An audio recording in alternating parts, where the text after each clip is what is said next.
122e catéchèse.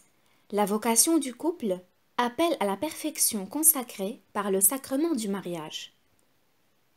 Nous référant à la doctrine contenue dans l'encyclique Humanae Vitae, nous allons essayer de circonscrire de manière encore plus précise la vie spirituelle des époux. Voici ces grandes paroles. Tout en enseignant les exigences inviolables de la loi divine, l'Église annonce le salut et ouvre avec les sacrements les voies de la grâce qui fait de l'homme une créature nouvelle, capable de répondre dans l'amour et dans la vraie liberté au suprême dessein de son Créateur et Sauveur, et de trouver que le joug du Christ est doux. Les époux chrétiens donc, dociles à sa voix, doivent se rappeler que leur vocation chrétienne, commencée avec le baptême, s'est par la suite spécifiée et renforcée par le sacrement du mariage. Du fait de celui-ci, les époux chrétiens sont rendus plus forts et, pour ainsi dire, consacrés pour le fidèle accomplissement de leurs propres devoirs, pour la réalisation de leur propre vocation, jusqu'à la perfection, et pour leur propre témoignage chrétien face au monde.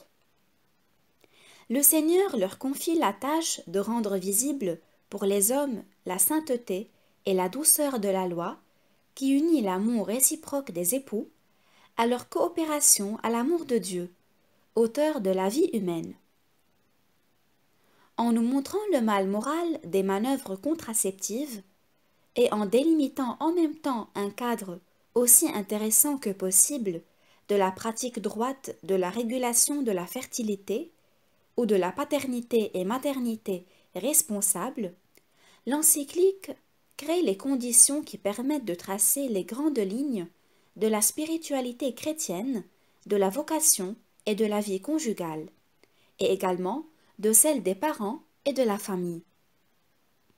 On peut même dire que l'encyclique présuppose l'entière tradition de cette spiritualité, qui a ses racines dans les sources bibliques que nous avons déjà analysées, offrant de nouveau l'occasion de réfléchir à leur sujet et de construire une adéquate synthèse. Ici, il convient de rappeler ce qui a été dit sur le rapport organique entre la théologie du corps et la pédagogie du corps.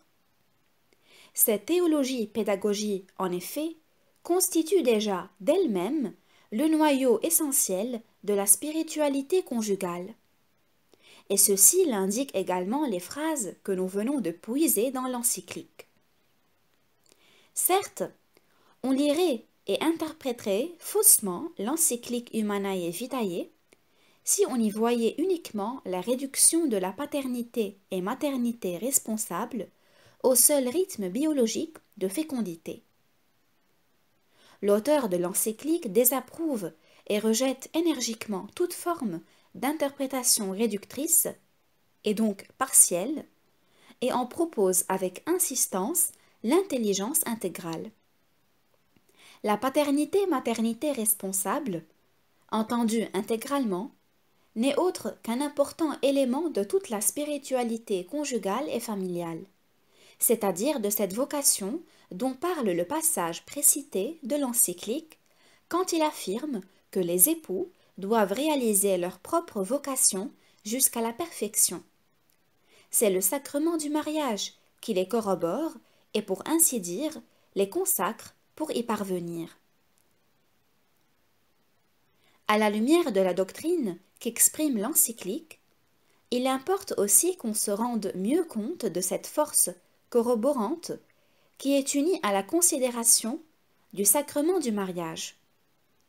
Comme l'analyse des problèmes éthiques du document de Paul VI était centrée avant tout sur la justesse de la norme correspondante, l'esquisse de la spiritualité conjugale qu'on y trouve a pour but de mettre précisément en relief ces forces qui rendent possible l'authentique témoignage chrétien de la vie conjugale.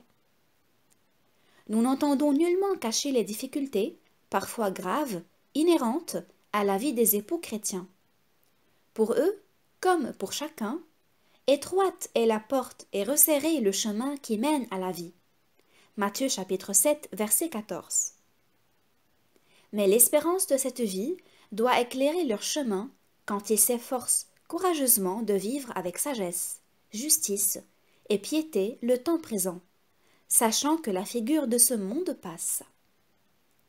Dans l'encyclique, la vision de la vie conjugale est à chaque pas marquée de réalisme chrétien, et c'est précisément cela qui aide le plus à trouver ces forces qui permettent de former la spiritualité des époux et des parents dans l'esprit d'une authentique pédagogie du cœur et du corps.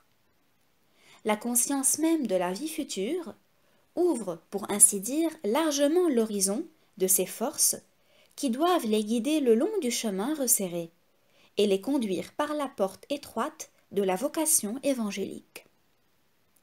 L'encyclique dit que les époux affrontent donc les efforts nécessaires, soutenus par la foi et par l'espérance, qui ne déçoit pas, car l'amour de Dieu a été répandu dans nos cœurs avec le Saint-Esprit qui nous a été donné. Voilà la force essentielle et fondamentale, l'amour greffé dans le cœur, par l'Esprit Saint. Plus loin, l'encyclique affirme que les époux doivent implorer par la prière cette force essentielle et toute autre aide divine, qu'ils doivent puiser la grâce et l'amour à la source toujours vive de l'Eucharistie, qu'ils doivent, avec humble persévérance, surmonter leurs propres manquements et leurs propres péchés, en ayant recours au sacrement de pénitence.